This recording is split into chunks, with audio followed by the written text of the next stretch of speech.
এই সরকার যখন একটু বিপদে পড়ছে, কোন জিনিস মিসহ্যান্ডেল করছে, তখন ফ্যাসিবাদের ধোঁয়া তুলে আমাদের সবাইকে ডেকে এনে ঐক্য করছে।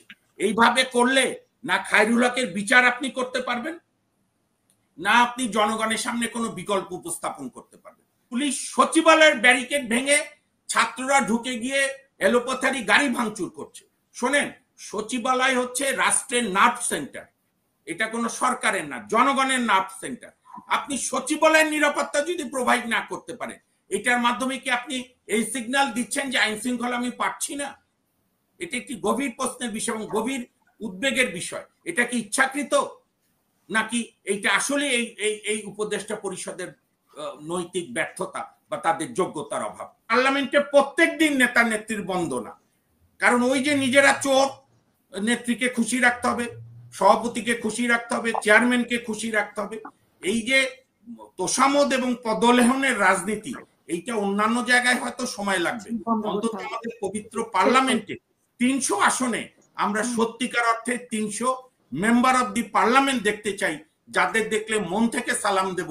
কোর্ট বিভাগের যে জুডিশিয়াল রিভিউ, আমি জনগণকে সহজ করে বলি, আমার প্রিয় দর্শকদের, এটা ক্রিমিনাল বেঞ্চ সিভিল বেঞ্চের ম্যাটার না, এটা হচ্ছে হাইকোর্টের, ইভেন আপিল বিভাগেরও না, হাইকোর্টের রিড বেঞ্চ। আমাদের বর্তমানে হাইকোর্টের রিড বেঞ্চ গুলো তো সরকারের সঙ্গে, ইউনূস সাহেবের সরকারের সঙ্গে তাল মিলিয়ে চলার চেষ্টা করছে। মানুষ তো প্রশ্ন করবে যে আপনি একে গ্রেপ্তার, ওকে ধরেন, মারেন, কাটেন, যা করেন করেন, আপনি যে 12 মাস আজকে ক্ষমতায় আছেন, এবং বিএনপিকে আমি ধন্যবাদ জানাই, সঙ্গে জামাত অন্যান্য দলকে, যে যখনই ইউনূস সাহেব বিপদে পড়ে ওনারা ডাকলে যায়। আমি এই প্রসঙ্গে বলি, আমি খুব গভীরভাবে পরশুদিনের সবার বডি ল্যাঙ্গুয়েজ দেখছিলাম। ওই শোকের মধ্যে হঠাৎ মিটিংয়ে, ঠাকুর ভাই বলতে পারবে ভালো, বিএনপি নেতা, কিন্তু আমি মির্জা ফখরুল ইসলাম আলমগীর, আমি বিএনপি করি না, একটা বন্ধু হিসাবে বলছি, আমি মির্জা ফখরুল ইসলাম আলমগীর এবং জনাব আমির খসরু মাহমুদ চৌধুরী সাহেবের বডি ল্যাঙ্গুয়েজ আমি দেখেছি। তারা অত্যন্ত মনে মনে, আমার বডি ল্যাঙ্গুয়েজ মনে হচ্ছে, বিব্রত, যে আজকে শোক দিবসের রাতে এই জরুরি মিটিং এর কি দরকার ছিল, সাথে আবার আপনার কমলা লেবুর জুস না কি বলে, এবং সেখানে যে ইউনূস সাহেবের হাসি, ওনার অন্যান্য উপদেষ্টাদের হাসি।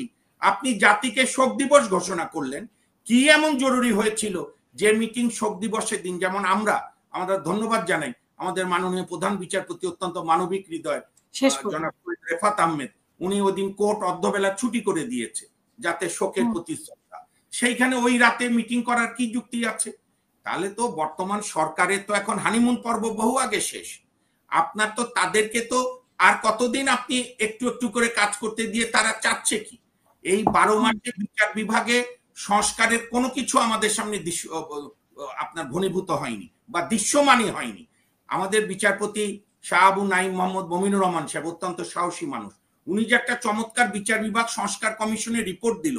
আপনি বলেন তো, হাসিনা আক্তার একজন চিন্তাধর্মী সাংবাদিক হিসাবে আপনি আইন উপদেষ্টা বা সরকারের কোন উপদেষ্টার কাছে শুনেছেন যে সংস্কার কমিশনের রিপোর্ট নিয়ে আমরা কিছু করব ভাবছি?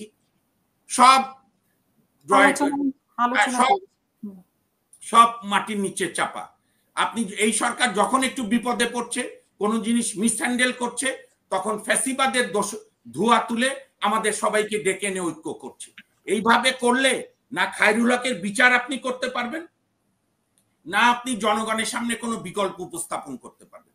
আমি একটা কথা বলে শেষ করি, মানুষ কিন্তু কম্পেয়ার করে, মানুষ কিন্তু সারার ভাই বা আমাদের মতো তত্ত্ব বুঝার চাইতে মানুষ দেখবে 5ই আগস্টের আগে বিচার বিভাগ কেমন ছিল আর এই 12 মাসে কি গুণগত পরিবর্তন হলো, কিছুই হয়নি। অসংখ্য ধন্যবাদ আপনাকে। সুতরাং এই সরকারকে এখনো বলবো, দ্রুত ভোটের দিকে এগুক, জাতীয় সংসদ নির্বাচনে ন্যূনতম সংস্কার করে, কারণ না হলে হবে কি, মানুষ যখন কম্পেয়ার করে দেখবে যে এই সরকারের আমলেও যা হচ্ছে 5ই আগস্টের আগ পর্যন্ত তাই হয়েছে, তাহলে মানুষের আবার স্বপ্ন ভঙ্গ হবে, মানুষ আরো হতাশ হবে। এবং আমি শেষ করে এই কথা বলে, আমরা ছাত্র জীবনে স্লোগান লিখতাম বা পড়তাম যে নেতারা আপনারা দেয়াল লিখন বোঝেন। এক সময় যে ছাত্রদের অভূতপূর্ব অভিভাবক বলে দাবি করতেন আসিফ নজরুল, সে কিন্তু পুলিশ না থাকলে ওই দিন ওই মাইলস্টোনের ওখান থেকে বেরিয়ে হতে পারতেন না। 9 বছর 9 ঘন্টা উনি এবং আরেক উপদেষ্টা এবং এই যে ওনাদের চিফ অ্যাডভাইজারের প্রেস উইং আটকা পড়েছিলেন। এগুলো হচ্ছে ওয়েক আপ কল। এগুলো যদি না বোঝেন শেখ হাসিনার মতো জিদ ধরেন যে না আমি তো ছাড়া পেয়েছি কোনো মতে, আবার আমি জোর করব।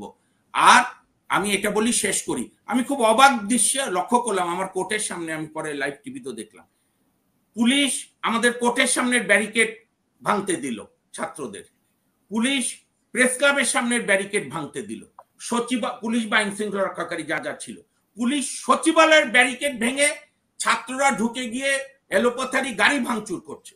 শোনেন, সচিবালয় হচ্ছে রাষ্ট্রের নার্ভ সেন্টার, এটা কোনো সরকারের না, জনগণের নার্ভ সেন্টার। আপনি সচিবালয়ের নিরাপত্তা যদি প্রোভাইড না করতে পারেন, এটার মাধ্যমে কি আপনি এই সিগন্যাল দিচ্ছেন যে আইন শৃঙ্খলা আমি পাচ্ছি না? এটা একটি গভীর প্রশ্নের বিষয় এবং গভীর উদ্বেগের বিষয়। এটা কি ইচ্ছাকৃত নাকি এইটা আসলে এই উপদেষ্টা পরিষদের নৈতিক ব্যর্থতা বা তাদের যোগ্যতার অভাব?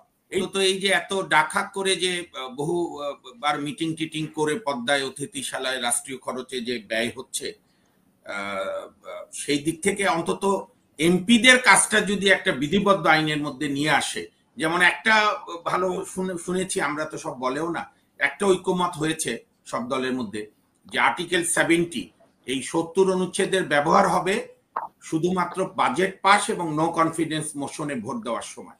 তা আমি মনে করি আজকে আপনি মানে প্রত্যেক দলের জন্য সুবিধা হবে, দলের নেতৃত্বের জন্য। আপনি এমপিদেরকে লোকাল গভর্নমেন্টের তদারকির থেকে সরিয়ে দেন, এমপিদের কোনো উন্নয়নমূলক কাবিখা খাবিখা পাবিখা এগুলো থেকে সরিয়ে দেন। এমপিদের যেটা মেইন কাজ আইন প্রণয়ন করা, পার্লামেন্টে সংসদীয় কমিটিতে রাষ্ট্রের বিভিন্ন নীতি মূল্যায়ন করা, সরকারের প্রশংসা সমালোচনা, সরকারকে ভুল ধরিয়ে দেওয়া, এই কাজগুলো যদি অন্তত আজকের এই সংস্কার ঐক্যমত কমিশনে এটাই যদি আমাদের সব রাজনৈতিক দলগুলো একমত হয়, কারণ রাজনীতি ভোটে জিতার আগে রাজনৈতিক দলের বহু অঙ্গীকার আমরা দেখেছি, ওই অঙ্গীকারের চাইতে জরুরি অন্তত লিপিবদ্ধ থাকুক কিছু, যাতে আমরা বলতে পারি ভবিষ্যতে কেউ না মানলে যে ভাই আপনারা তো ওয়াদা করেছিলেন। তাহলে দেখবেন সব রাজনৈতিক দলের নেতৃবৃন্দেরও আরাম হবে, তাহলে আর কোনো ব্যবসায়ী, ঝুট ব্যবসায়ী, লুটপাটকারী এমপি হতে আসবে না, তারা ভিড় করবে মেয়র হতে, জেলা পরিষদে, উপজেলায়, সেইটা বড় বড় দলগুলো ঠিক করবে বা ছোট বড় মাঝারি। কিন্তু এমপি থেকে দুর্বৃত্তায়িত রাজনীতি থেকে মুক্ত করতে গেলে প্রথম ধাপ এমপিদেরকে উন্নয়নমূলক কর্মকাণ্ড থেকে সরিয়ে দিতে হবে। কোন উন্নয়ন, সারোয়ার ভাই তো পুরা বলেনি, স্কুলের দপ্তরি নিয়োগ থেকে শুরু করে সর্বোচ্চ পর্যায়ে নিয়োগ পর্যন্ত এমপিদের তদারকি হয়, এবং 300 এমপি 12 ভূঁইয়া না, 300 বড় লাট। ওইখানে জেলা দলের জেলা কমিটি অসহায়, ডিসিও তো আগেই অসহায়, এসপিওসি, এইখান থেকে অন্তত মুক্তটা আমরা হতে চাই। এমপি হবে যে মোশাররফ ভাইদের মতো, সারোয়ার ভাইদের মতো আউট অ্যান্ড আউট পলিটিশিয়ান মানুষ, জনদরদি, যারা আইন করবে, যারা নিজের দলকে প্রশ্ন করবে এবং পার্লামেন্টে আইন প্রণয়ন। আমাদের এখানে আমি শেষ করে দিই, আইনের ক্ষেত্রে গত 40 বছরে কি হয়েছে, ল মিনিস্ট্রির একটা ড্রাফটিং উইং থাকে, সেই উইং থেকে আইন বানায় দেয় পার্লামেন্টে। আমি দুই দলেরই বলছি, আওয়ামী লীগের শুরু করে 52 থেকে বঙ্গবন্ধু এসে শেখ হাসিনা আসতে আসতেই স্পিকার বলে মাননীয় অমক আপনার সময় শেষ, ও কাজ আচ্ছা ঠিক আছে। বিএনপির শহীদ জিয়ার প্রশংসা করতেই পারে, বঙ্গবন্ধুর করতে পারে, যারা করবে, কিন্তু পার্লামেন্টে প্রত্যেক দিন নেতা নেত্রীর বন্দনা, কারণ ওই যে নিজেরা চোর, নেত্রীকে খুশি রাখতে হবে, সভাপতিকে খুশি রাখতে হবে, চেয়ারম্যানকে খুশি রাখতে হবে। এই যে তোষামোদ এবং পদলেহনের রাজনীতি, এইটা অন্যান্য জায়গায় হয়তো সময় লাগবে, অন্তত আমাদের পবিত্র পার্লামেন্টে 300 আসনে আমরা সত্যিকার অর্থে 300 মেম্বার অব দি পার্লামেন্ট দেখতে চাই, যাদের দেখলে মন থেকে সালাম দেব, বলবো হ্যাঁ আপনি আমাদের সাংসদ। ধন্যবাদ।